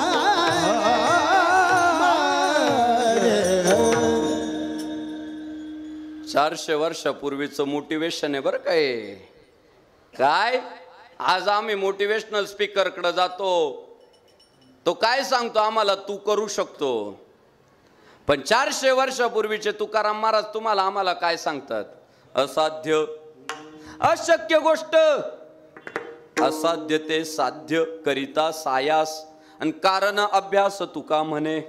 तुकाराम महाराज म्हणतात अशक्य गोष्ट सुद्धा शक्य करता येईल. अशक्यच होतं, शेकडो वर्षाची गुलामगिरी मातीत घालायची होती सर, छोटी गोष्ट नव्हती. एखादं जर सलग 2 पंचवार्षिक निवडून आलं ना, तिसऱ्यांदा फॉर्म भरायची हिंमत होत नाही त्याच्या विरोधात. घाम फुटतो घाम, की बाबा 10 वर्ष लोकांनी त्याच्यावर विश्वास टाकलाय, आता तरी आम्हाला संधी देतील का नाही पब्लिक. घाम फुटतो पुढच्याला. शेकडो वर्ष गुलामगिरीत गेली होती. बाप आजे त्यांच्याकडे नोकरी करत होते. शहाजी राजा आदिलशहाच्या दरबारातला नोकर आहे आणि ते पोरगा म्हणतंय मी स्वराज्य उभं करणार आहे. कुठून भेटत होती ताकद? म्हणून ते जोखीम घेऊन जात होते बरं का कीर्तनाला. तिथं ताकद भेटत होती, एनर्जी भेटत होती. जिथं आपल्याला फायदा होतो तिथं आपण जातोच कशाही पद्धतीने. जिथं आपलं मन लागतं आणि आपल्याला काहीतरी चांगलं भेटतं, आपण रिस्क घेऊन तिथं जातोच तिथं. छत्रपती शिवाजी महाराज ती रिस्क घेत होते आणि तुकाराम महाराज पण असलं ताकद देत होते ना, की महाराज असाध्य ते साध्य करिता सायास कारण अभ्यास तुका म्हणे. सत्य संकल्पाचा दाता नारायण आणि सर्व करी पूर्ण मनोरथ. ते म्हणाले जर तुमचा संकल्प चांगला असेल. संकल्प काय होता? मला राजा व्हायचंय असा संकल्प नव्हता. रयतेचं राज्य म्हणजे स्वराज्य उभं करायचंय हा संकल्प होता आणि तो सत्य असल्यामुळं तुळजाभवानी मदत करीत होते. की तुमचा जर संकल्प सत्य असेल तर परमात्मा शक्ती तुमच्या मागे उभी राहते. महाराज म्हटले तुमचा संकल्प सत्य. म्हणून छत्रपती शिवाजी महाराजांच्या गळ्यात कायम कावड्याच्या माळा आहे, कायम तुळशीच्या माळा आहे, कपाळाला टिळा आहे. हे संस्कार कोणाचे होते? हे महाराजांचे संस्कार होते की भगवंत तुम्हाला सहकार्य करतोय. निश्चयाचे बळ आणि तुका म्हणे त्याची फळ. तुमचा जर निश्चय स्ट्रॉंग असेल, आज तरुण पिढीमध्ये झालंय काय हो? संकल्पच मजबूत नाही. संकल्पच चांगला, त्याची जिरवायची म्हणून, त्याला दाखवून द्यायचंय म्हणून, काहीच काम नाहीये म्हणून नाही. तुमच्या संकल्पाच्या माग समाज हित दडलेला असू द्या, तुम्ही यशस्वीच होणार आहे. तुम्ही जे काम करताय ना, हे काम माझ्या स्वार्थासाठी नाही तर मला हे समाजासाठी करायचंय, जगासाठी करायचंय. तुम्हाला परमात्मा हरूच देऊ शकत नाही. बऱ्याचदा स्वार्थामुळे आपण पराभूत होतो. स्वार्थ बाजूला ठेवा आणि लोकांच्या कल्याणाचा विचार करा, तुम्हाला परमात्मा हरू देऊ शकत नाही. ज्ञानोबा तुकोबांच्या काळात शेठ सावकार कमी झाले का हो? शेठ सावकार त्याही काळात होते, पण सांगू शेठ सावकार घर भरीत होते. ज्ञानोबा तुकोबा बुडते हे जन न देखवे डोळा आणि येतो कळवळा म्हणून या. ज्ञानोबा तुकोबा जगाच्या कल्याणा संतांच्या विभूती. देह कष्टविती परोपकारे. त्यांनी जगासाठी प्रयत्न केले. परिणाम आजही ज्ञानोबा तुकोबांचा जय जयकारे. शेठ सावकारांना पुढच्या पिढीने सुद्धा लक्षात नाही ठेवलं. आज आपल्याला बापाचं नाव माहिती आहे, आजाचं माहिती आहे, खापर पंजोबाचं माहिती आहे, पण त्याच्या मागच्या पिढ्यांची नावं आपल्याला माहित नाही. का? त्यांनी घरासाठी काम केलं. ज्ञानोबा तुकोबांनी समाजासाठी काम केलं. हा फरक आहे. आणि साधू संत मायबापांनी हेतू प्रामाणिक असल्यामुळं, संकल्प सत्य असल्यामुळं छत्रपती शिवाजी महाराजांना यश भेटलं. म्हणून माझी तरुण पिढीला, विशेषतः मुली असतील, मुलं असतील, स्वतःला कमी नका समजू बा. आणि एखादा जर म्हटला ना तुला ते जमणार नाही, महाराज अशी वज्रमुठ बांधायची ना, अशी गाठ बांधायची ना, तुला तर आता करूनच दाखवेल म्हणायचं बा. तुम्हाला भारतरत्न स्वर्गीय लता दिदी मंगेशकरांच्या जीवनातला प्रसंग सांगतो. काय झालं, घरची परिस्थिती नाजूक होती, पण आजही लता सुरेश वाडकरांच्या घरात जर गेलं तर लता दिदींच्या फोटोची पूजा केल्याशिवाय सुरेशजी वाडकर रियाजाला बसत नाही. सुरेशजी वाडकर मोठी हस्ती आहे, पण त्या लता दिदींचा भूतकाळ असा आहे. मी स्वतः त्यांचा इंटरव्ह्यू ऐकला, तुम्ही पाहिजे तर सर्च करा. घरची परिस्थिती नाजूक होती, आवाज तर गोड होता. आता शिकत बसण्यापेक्षा काम करायला सुरुवात केली पाहिजे म्हणून एका दिग्दर्शकाकडे गेल्या आणि त्या दिग्दर्शकाला म्हटल्या, साहेब मला जरा गरज आहे, मला चित्रपटात एखादं गाणं गायची संधी द्या ना. तो दिग्दर्शक म्हटला गाऊन दाखव. आणि गाऊन झाल्यानंतर त्या दिग्दर्शकाने काय उत्तर दिलं माहिती आहे का? बाई तुझा आवाज इतका पातळ आहे की माझ्या नायिकेला तुझा आवाजच सुटवत नाही. काय म्हटला? माझ्या नायिकेला तुझा आवाज सुटवत नाही, त्यामुळं मी नाही देऊ शकत. ती दुसऱ्या दिग्दर्शकाकडे गेली, त्याने तेच उत्तर दिलं. कारण त्या काळात अगोदरचे जे फेमस होते ते पाय रोवून बसलेले होते ना अगोदरच्या गायिका. लता दिदींना काही संधी भेटाना, पण दिदी जर तेव्हा खच्ची झाल्या असत्या, स्वतःला कमी समजून बसल्या असत्या की नाही बा माझं हे कामच नाही, ज्या अर्थी एवढे दिग्दर्शक म्हणताय की तुझा आवाजच सुटवत नाही, आणि निराश झाल्या असत्या, तर आज त्यांना भारतरत्न भेटलेला नसता. आज मायबाप हिंदुस्थानात सर्वात जास्त चित्रपटाची गीतं जर कोणी गायली तर ती लता दिदी मंगेशकरांनी गायली. आजही ज्येष्ठ असू द्या, प्रौढ असू द्या, नाही तर लहान बाळ असू द्या, त्याला जर विचारलं तुझी आवडती गायिका कोण आहे, ते आपसुक उत्तर देऊन टाकतं लता मंगेशकर. पण लता मंगेशकर खाचल्या नाही. त्या म्हटल्या असं प्रयत्न करत राहिल्या, रियाज करत राहिल्या, आणि एक वेळ अशी आणली महाराज की लता दिदीने ज्या चित्रपटात गाणं गायलंय तो चित्रपट हिट जायला लागला, हिट व्हायला लागला.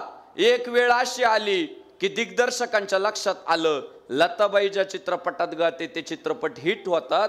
लोक लताबाई गाती म्हटले की चित्रपट मोठा समजायला लागले. जे दिग्दर्शक म्हटले होते ना तुझा आवाज आमच्या नायिकेला सुटवत नाही, कालांतराने लता दिदींची ते दिग्दर्शक अपॉइंटमेंट घ्यायला लागले आणि विनंती करून म्हणायला लागले लताबाई तेवढं आमचं गाऊन द्या. बस हीच वज्रमुठ बांधायची. ज्यांनी आम्हाला नाकारलं ना ते आम्हाला म्हटले पाहिजे भाऊ तेवढं काम मार्गी लावून द्यावा. म्हणून मी नेहमी तरुणांना सांगतो, बाबांनो परीक्षा संपली म्हणजे तुम्ही हारले असं सिद्ध होत नाही. तरी तुमच्या मनात ती शर्यत कधी संपू देऊ नका. तुमच्या मनात वज्रमुठ बांधून ठेवा की अजून शर्यत संपलेली नाही, कारण अजून हा पठ्ठ्या जिंकायचा बाकी आहे. आणि ही ऊर्जा जगद्गुरु भगवान श्री तुकाराम महाराजांनी छत्रपती शिवाजी महाराजांना दिली, तुम्हाला आम्हाला पण दिली. असं काही नव्हतं ते कीर्तन मर्यादित शिवरायांपुरतच होतं. ते कीर्तन तुमच्या आमच्यासाठी पण होतं. तुकाराम महाराजांनी तुम्हाला आम्हाला सुद्धा साथ घातली. उठा जागेवारे आता, स्मरण करा पंढरीनाथा, भावे चरणी ठेवा माथा, चुकवी व्यथा जन्माच्या. अरे जागे व्हा, आयुष्य जाता हे पा, काळ जपतसे महा, स्वैताचा घोर वहा, ध्यानी राहा श्रीहरीच्या. अरे आयुष्य चाललंय, लवकर सावध व्हा, तुमच्या हिताचा विचार करा, आयुष्यात कल्याण करून घ्या, भजन करा. परमात्म्याने भजनासाठी देह दिलाय. धर्माचे पालन करणे पाखंड खंडन, हेचे आम्हा करणे काम बीज वाढवावे नाम. मग काय झालं माहितीये का? काय झाली गंमत तुम्हाला सांगतो राजा भाऊ. एक दिवस तुकाराम महाराजांकडे आमची तरुण पोरं गेली आणि तुकाराम महाराजांना म्हटले, तुकाराम महाराज तुमचे कीर्तन ऐकून शिवाजी महाराजांचं कल्याण झालं, तुमचे कीर्तन ऐकून डॉक्टर बाबासाहेब आंबेडकर भारतरत्न झाले, तुमचे कीर्तन ऐकून एक चहा विकणारं पोरग अर्थात संतांचे अभंग ऐकूनच नरेंद्र मोदी देशाचे पंतप्रधान झाले. हे पटत नसेल तर मोदीजींचं देऊचं भाषण ऐका, त्याच्यात तुम्हाला कळेल की त्यांचं संत वाङ्मयाचा किती अभ्यास आहे. नरेंद्र मोदींसारखा सर्वसामान्य चहा विकणारा पोरगा देशाचा पंतप्रधान होतो संतांचे अभंग ऐकून. पण काही जमात तुमचं ऐकत का नाही, तुम्ही सांगितलेलं आचरणात का आणत नाही. जर शिवराय मोठे होतात, आंबेडकर मोठे होतात, निळोबाराय मोठे होतात, बाकी सर्वसामान्य शाळेत न गेलेले वारकरी मोठे होतात, मग सगळ्या जगाने जर तुमचं ऐकलं तर हा महाराष्ट्र जगावर हुकूमत गाजवेल. एवढे ताकदीची माणसं आहे सगळी. तुकाराम महाराज मग सगळे तुमचं का ऐकत नसतील.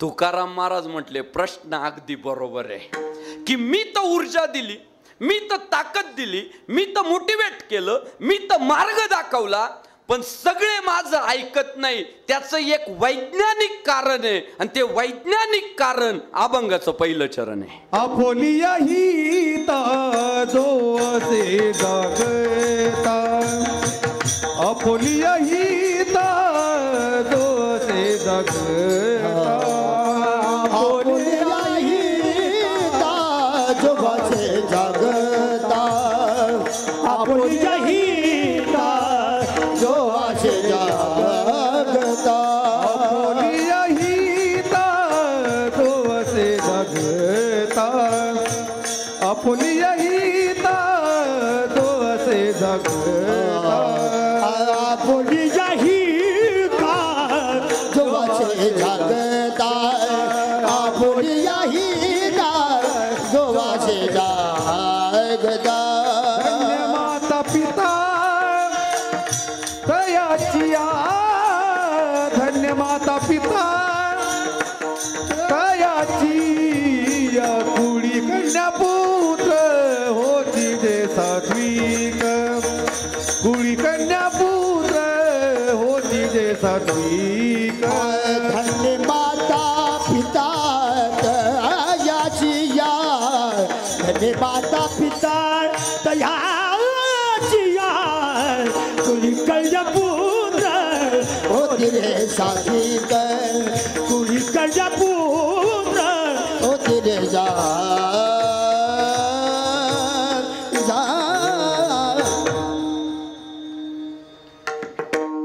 अभंगाच्या पहिल्या चरणामध्ये जगद्गुरु भगवान श्री तुकाराम महाराजांनी उत्तर दिला की आम्ही तर भरपूर सारं प्रबोधन केलं, पण सगळे त्या वाटेने जाऊ शकले नाही.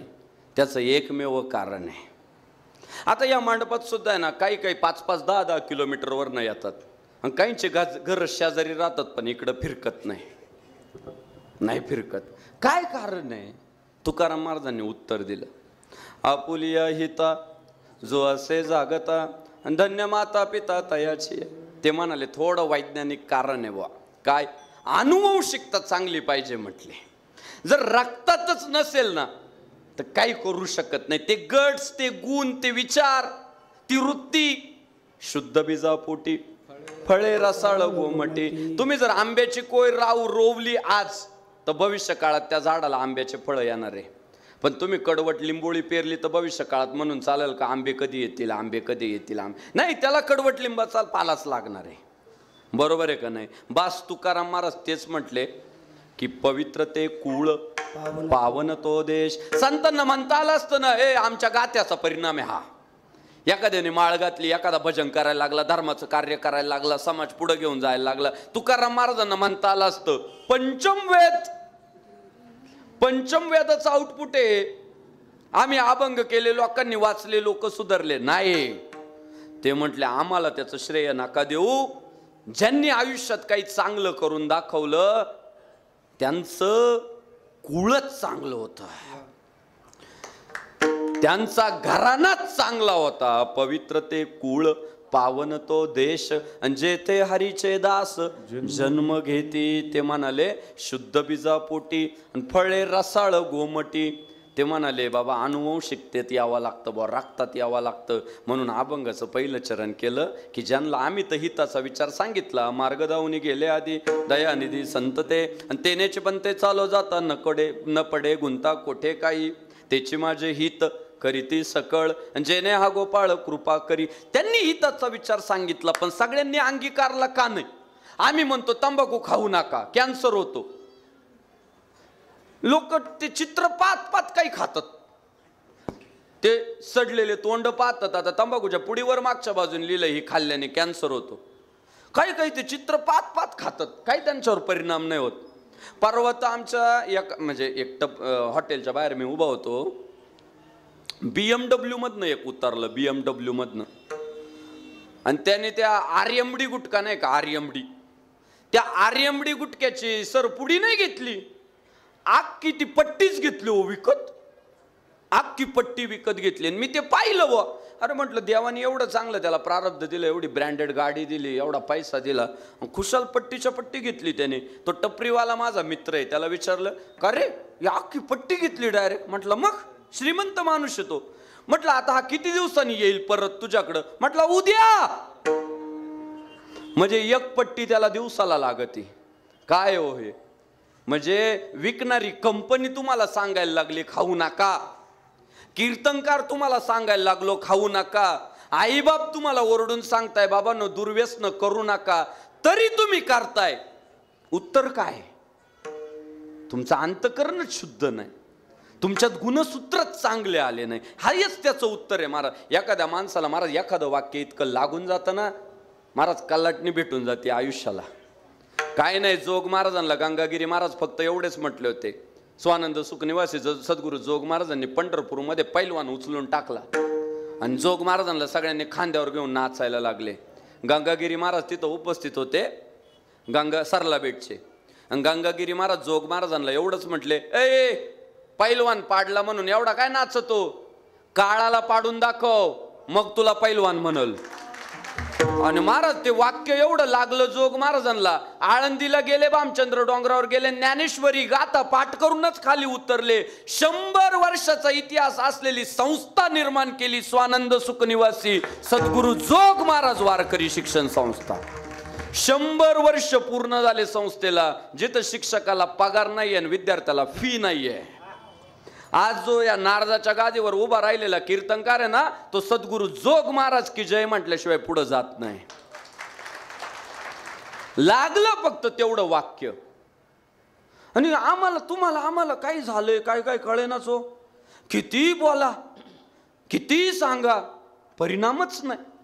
शेवटी तुकाराम महाराज ह्याच मुद्द्यावर आले की बाबा गुणसूत्र चांगले असावी लागतात. तुकाराम महाराजांचं बोलणं कसं खरं आहे 2023 मध्ये कसं पटवून द्यायचं मी तुम्हाला सांगतो. समजा तुम्हाला एखादा आजार झाला आणि तुम्ही डॉक्टरकडे गेले आणि डॉक्टरला म्हटले डॉक्टर मला हा आजार झालाय.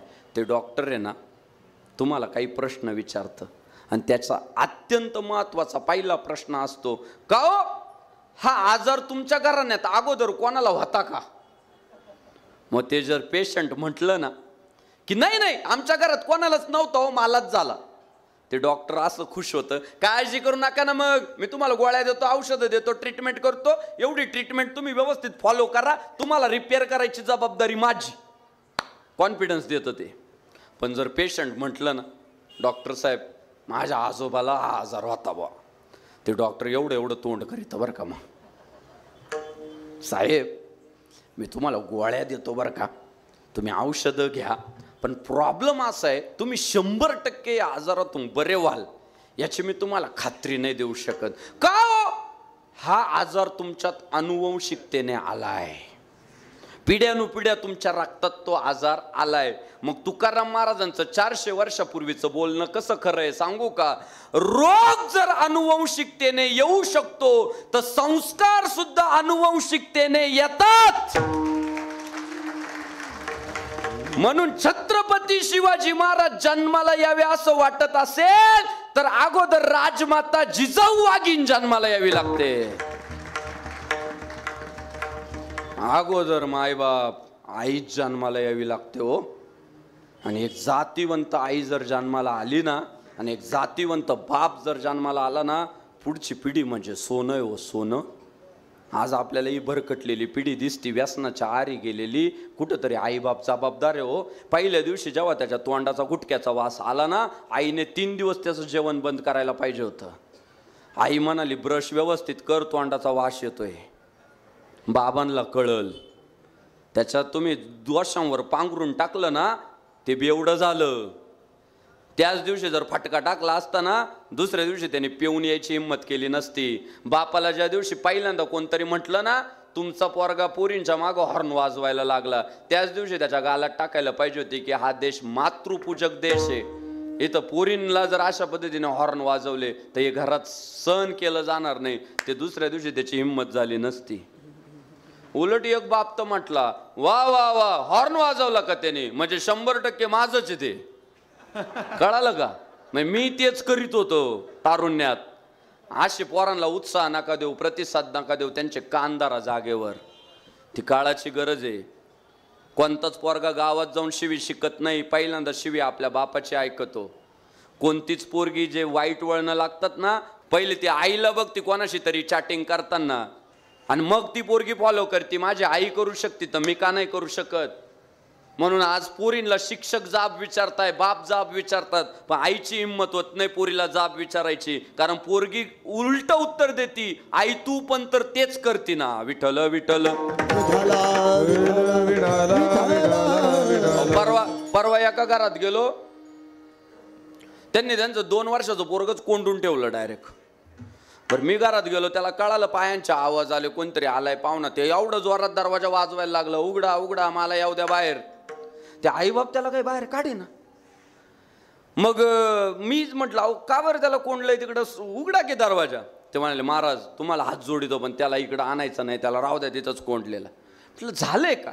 म्हटलं त्याला जर तुमच्या समोर आणलं ना, ते आमची अख्खी इज्जत पाण्यात घालील. म्हटलं झालंय काय? त्या बापाने तोंड छोटं करून उत्तर दिलं, काही नाही महाराज, 4 दिवसापूर्वी मला हिचा जरा राग आला, आणि रागाच्या भरात मी हिला माकड तोंडे म्हटलो. त्याने ते ऐकलं, आणि जसं ऐकलं तसं भेटेल त्याला तो माकड तोंड्याच म्हणतोय. आणि चुकून जर आता दरवाजा उघडला आणि तुमच्या समोर येऊन जर तो तुम्हाला माकड तोंड्या म्हटला, तर आमची काय इज्जत राहिलो? कोणाचं ऐकलं? बापाचं ऐकलं. राजमाता जिजाबाई साहेब शिवरायांना सांगतात की तू या बादशाह काय घेऊन बसला रे? अरे सोन्याची होती लंका रावणाची, शिवाला प्रसन्न करून घेतलं होतं, देवांना बंदी करून ठेवलं होतं, पण अंगाला पाला पाचोळा गुंडाळला होता रामाने. पण त्याचे ध्येय धोरण चांगले होते, दृष्टिकोन चांगला होता, चरित्र चांगलं होतं, न्यायाचं कार्य होतं.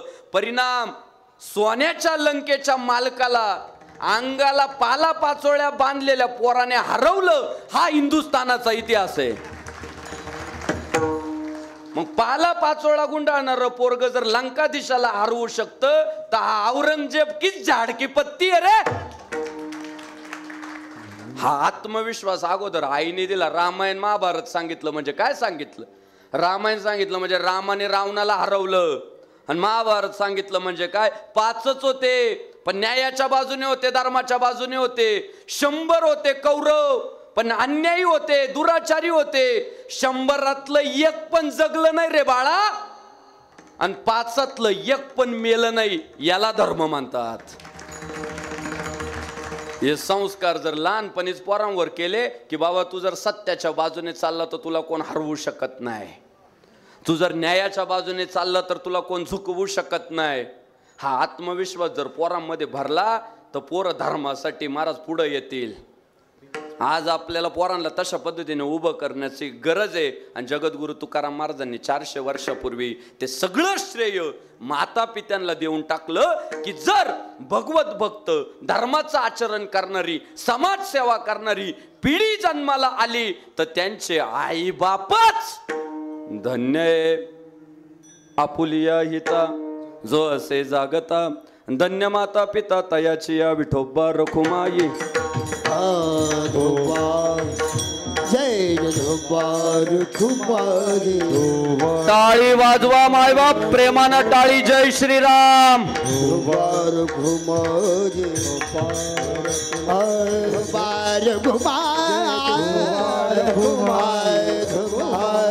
धुपार कुमार प्रेमानं टाळी जय श्रीराम. धुपार कुमार धुपार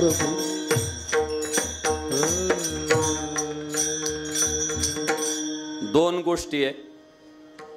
तुकाराम महाराजांनी आम्हाला चांगलं म्हणावं असं जर वाटत असेल तर पोरांवर चांगले संस्कार करा.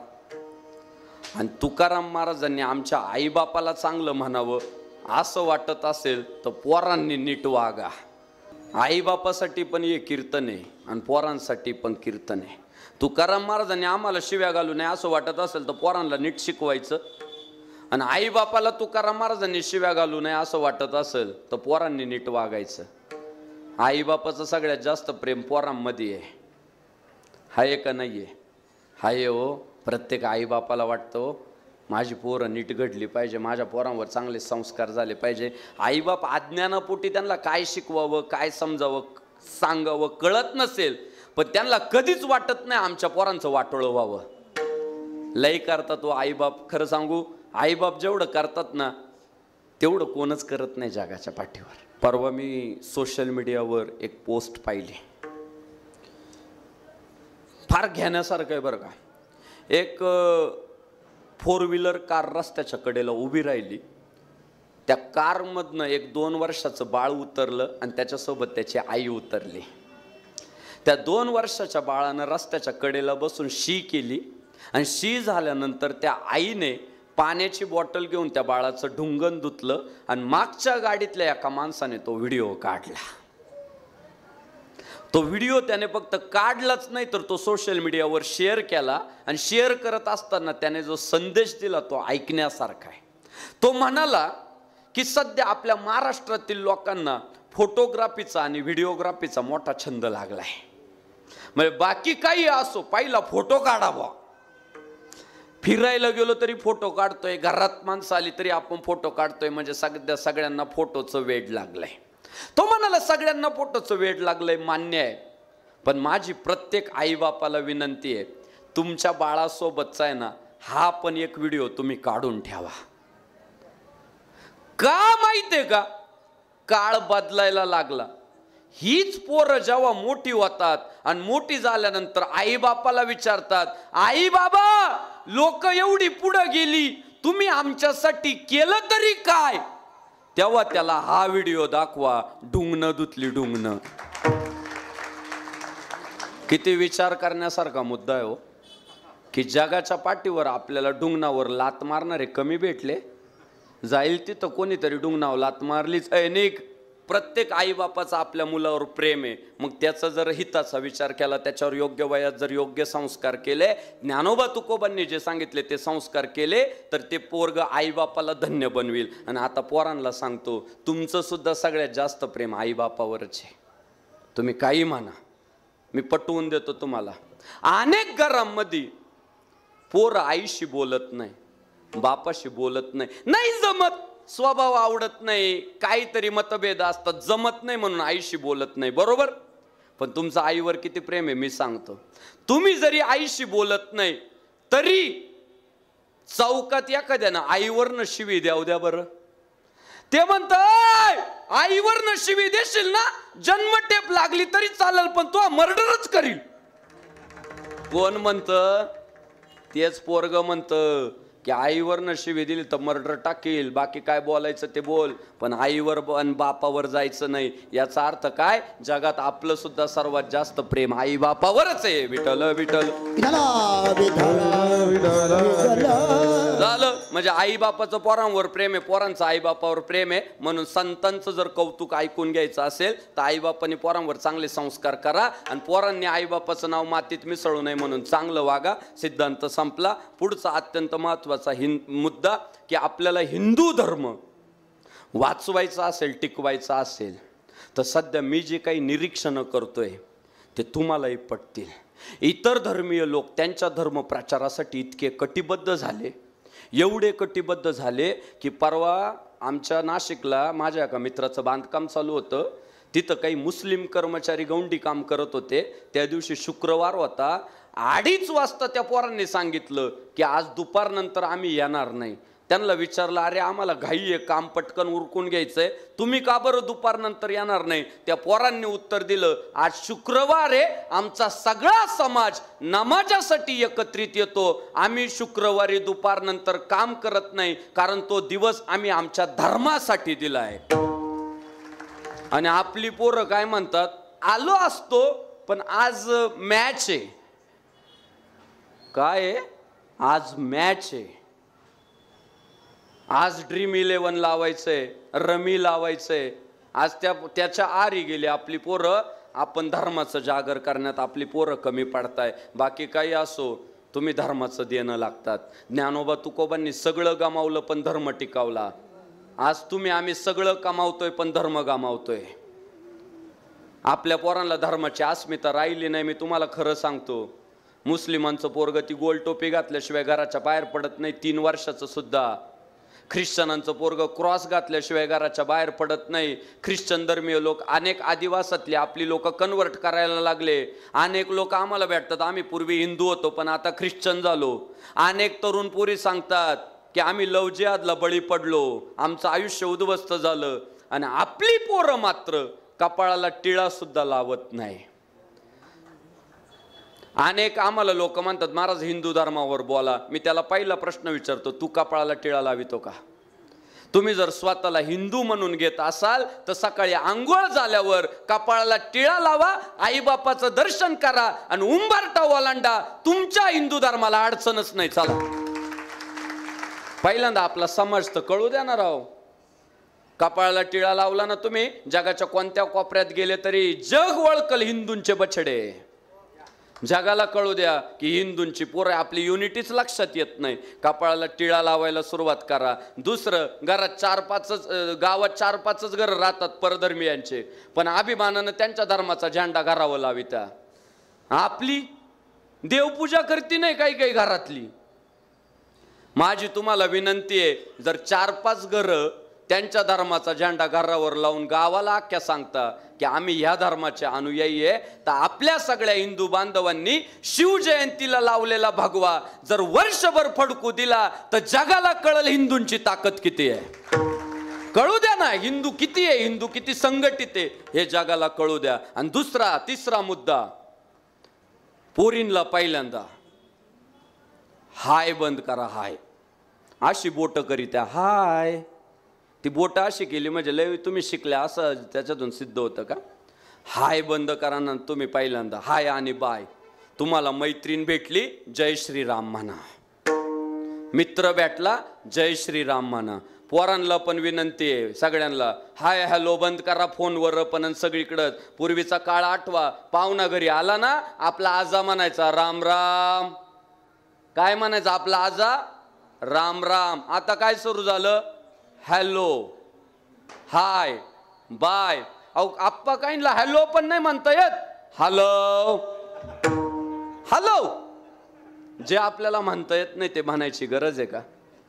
अहो जय श्रीराम म्हटलं ना, ऊर्जा संचरते हो अंगामध्ये. तुमचा लगेच मोटिवेट होता तुम्ही, लगेच प्रतिकार क्षमता वाढते. जय श्रीराम करा सुरुवात. परवा तर आप्पा मी जिओवाल्या बाईला जय श्रीराम म्हणायला लावलं. तिचा फोन आला स्कीम सांगायला, म्हटलं जय श्रीराम. पहिल्यांदा ती म्हटली नाही, ती म्हटली सर ऑफर. ती म्हटलं जय श्रीराम. दुसऱ्यांदा म्हटली सर आप सुनिये ना, म्हटलं जय श्रीराम. चौथ्यांदा तिला कळालं हे लयच कट्टर दिसतंय. चौथ्यांदा तिचा नाईलाज झाला, मला म्हटली जय श्रीराम सर. म्हटलं आता सांग. जय श्रीराम म्हटलं पाहिजे या देशात राहायचं असलं तर.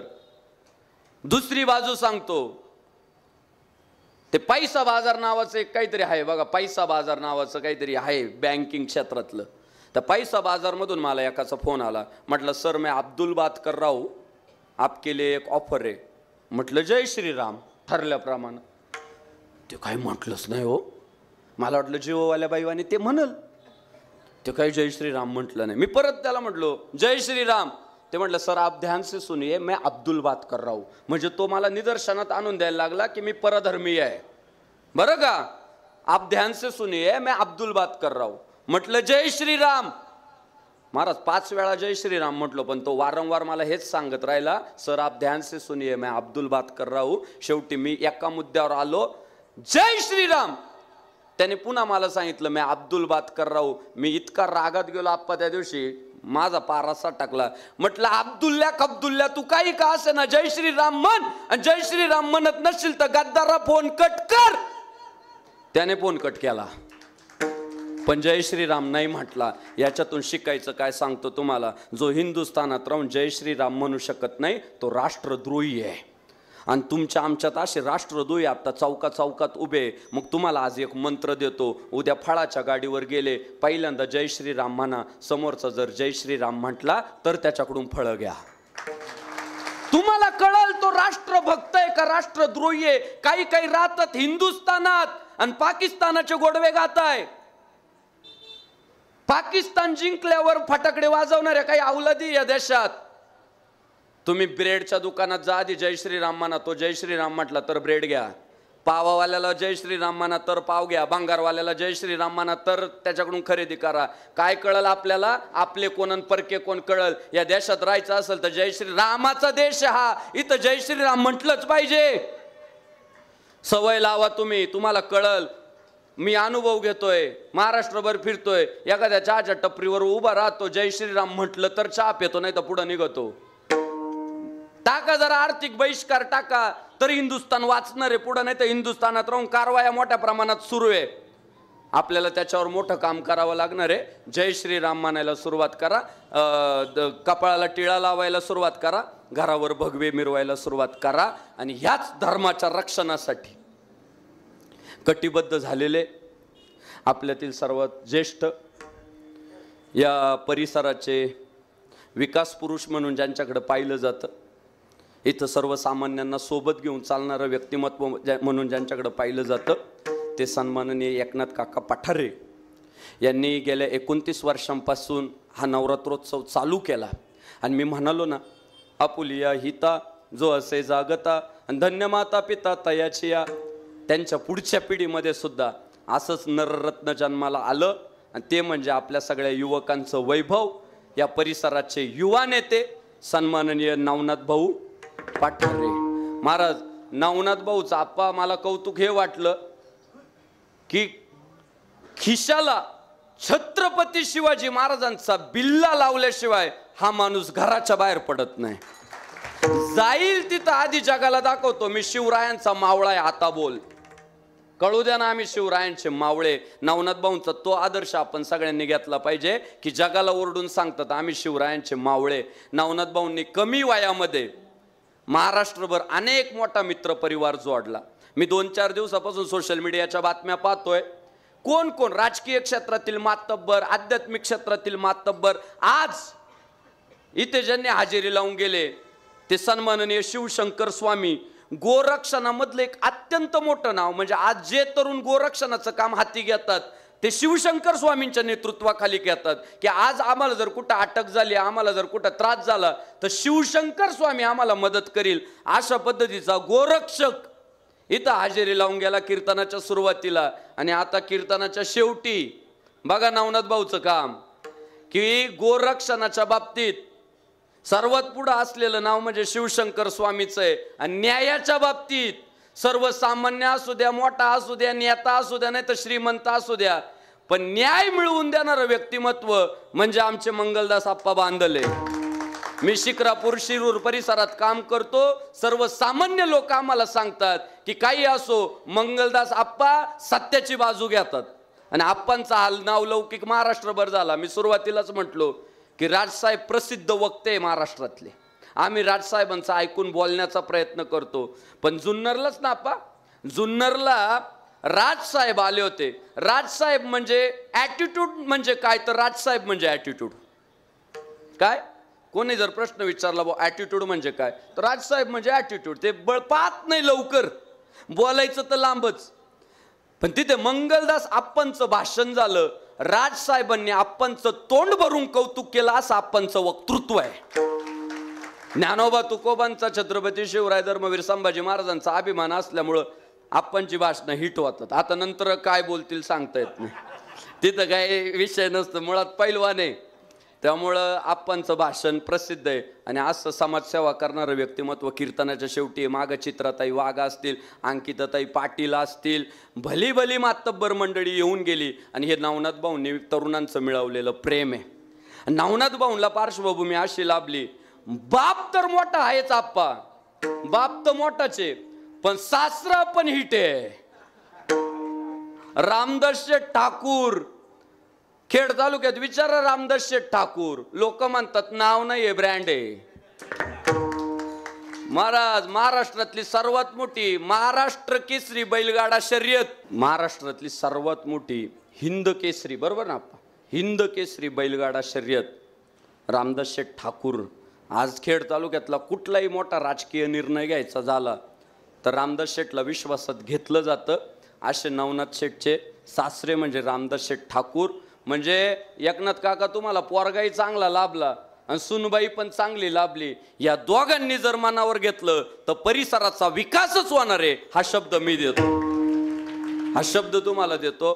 पूजाताई असतील, नवनाथ भाऊ असतील, दोघं सक्रिय. आज पूजाताईंची तब्येत थोडी खराब झाली पण तरी सुद्धा म्हटले की मी त्यांना एवढंही म्हटलं, ताई तुम्ही आज घरी आराम करा. मला म्हटलं बापू समाज जमतोय आणि त्या समाजात त्यांच्या स्वागतासाठी जर आम्ही उभं राहिलं नाही तर कुठंतरी समाजाचा अपमान झाल्यासारखं वाटतं. त्यामुळं जरी प्रकृती खराब असली तरी सुद्धा मी जातीने तिथं उपस्थित राहणार. म्हणून नवनाथ भाऊ पण पहिल्यापासून, पूजाताई पण पहिल्यापासून, माझी सगळ्या हिंदू धर्म बांधवांना एकच विनंती आहे, आजपर्यंत आपण जे पारतंत्र्यात गेलो ना त्याचं एकमेव कारण आपल्या आपल्यात एकजूट नसल्यामुळं आपल्या सगळ्यांनी वज्रमुठ बांधली पाहिजे. तुमचं आमचं काय माहितीये का आप्पा, मी लय खरं बोलणारा कीर्तनकार आहे आप्पा.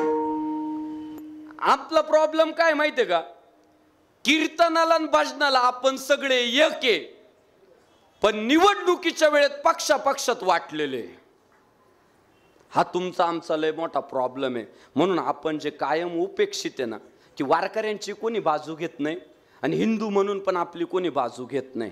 काय कारण आहे माहिती आहे का, आपण फक्त कीर्तन भजनालाच एकत्रित येतो. मला असं वाटतं की जेव्हा आपला हिंदू बांधव मतदानाच्या वेळी एकत्रित येईल आणि असा विचार करील की जो हिंदू धर्माचे उत्सव करतो, जो हिंदू धर्मीयांची बाजू घेतो आणि हिंदू धर्माचा वारसा पुढे नेतो, त्याला आम्ही सहकार्य करणार. परिणाम काय होईल माहितीये का, भारत का बच्चा बच्चा जय जय श्री राम बोलेगा. त्याचा परिणाम असा होईल की जे असतात ना बाजूने नावं ठेवणारे, देवी बसवली म्हणजे काय लय मोठा का, गणपती बसवला म्हणजे लय मोठा का, रामनवमी बसवली म्हणजे लय मोठा का, हे जे असतात ना नावं ठेवणारे, त्यांना बोध होईल की जो हिंदू इतकी बात करेगा वही देश पे राज करेगा. ही एकजूट दाखवून द्या. ही गर्दी ना मतदानाच्या वेळी सुद्धा सिद्ध झाली पाहिजे की 29 वर्ष जे काम केलंय त्याची पोचपावती तुम्ही एकमेकींचे नंबर घ्या. कीर्तनाला प्रवचनाला एकत्रित येतात पण माझं मत आहे असं घट्ट नातं तयार झालं पाहिजे की नाही, नवरात्रोत्सवात तो माणूस असतो, सिग्नलवर जर त्याच्याशी कोण भांडायला लागलं तर आपण आपल्या गाडीतून उतरलं पाहिजे, तो आमचा नवरात्रोत्सवातला कार्यकर्ता आहे, त्याला जास्त बोलायचं नाही. ती हिंदूंची एकजूट असेल. आम्ही भजन कीर्तनाला एक येणार आणि उद्या जर एखाद्याला रस्त्यावर कोण मारित असले ना कडेने निघून जाणार. त्याचा आपला काय संबंध आहे, काल भाषणाला एकत्रित होतो म्हणून काय लगेच आपला नाही, आपला झाला तो आला इथं देवीच्या पायावर त्याने डोकं टेकवलं, त्याने कपाळाला टिळा लावला, तो सहभागी झाला, त्याची बाजू घ्या. आणि नवनाथ भाऊ पूजाताई मोठ्या प्रमाणात हे काम करतायत. माझी तरी इच्छा अशी आहे की अशा धार्मिक माणसांना, आपण म्हणतो हिंदू राष्ट्र झालं पाहिजे, हिंदू राष्ट्र झालं पाहिजे, हिंदू राष्ट्र झालं पाहिजे, पण हिंदू राष्ट्रासाठी हिंदू धर्मासाठी काम करणारी लोक तुम्ही आम्ही पुढे काढली पाहिजे ना. मी असा कीर्तनकार आहे की जो तरुणांना सांगतो राजकारणाकडे दुर्लक्ष करू नका. राजकारणाकडे दुर्लक्ष कराल तर कीर्तन बंद पडतील, पाकिट बंद. चांगले राजकारणी जर तुम्ही नियुक्त केले, पदांवर चांगल्या पोचवले, तर ज्या सप्ताहाचा टर्नओव्हर 10 लाखाचा राहील तोच पोरगा जर आमदार झाला ना, तुमच्या सप्ताहाचा टर्नओव्हर 50 लाखावर नेईल. तो त्याला कळल की नाही माझा धर्म माझ्या कामाला आला, मी धर्माची सेवा आयुष्यभर करणार. आणि त्या सेवेसाठी नवनाथ भाऊ पूजाताई मोठ्या प्रमाणात कटिबद्ध आहे. मी सांगितलं पूजाताईचं सासरही मोठं आहे, माहेरही मोठं आहे. पूजाताईला प्रेम द्या, नवनाथ भाऊंला प्रेम द्या. एकनाथ काकांच्या आपल्या सर्वांवर आशीर्वाद आहेच. आपल्या सगळ्यांचे मनापासून धन्यवाद व्यक्त करून झालेली सेवा विश्वमाऊली भगवान श्री ज्ञानेश्वर महाराज, भगवान श्री तुकाराम महाराज, आदिशक्ती दुर्गा माता, छत्रपती शिवाजी महाराज, धर्मवीर संभाजी महाराजांच्या चरणी समर्पित करत असताना तुम्हा सर्व हिंदू धर्माचा अभिमान बाळगणाऱ्या हिंदू बांधवांच्या चरणी समर्पित करून सेवेला ज्ञानेश्वर माऊली माऊली तुका महाराज विठ्ठल जय जय विठ्ठल.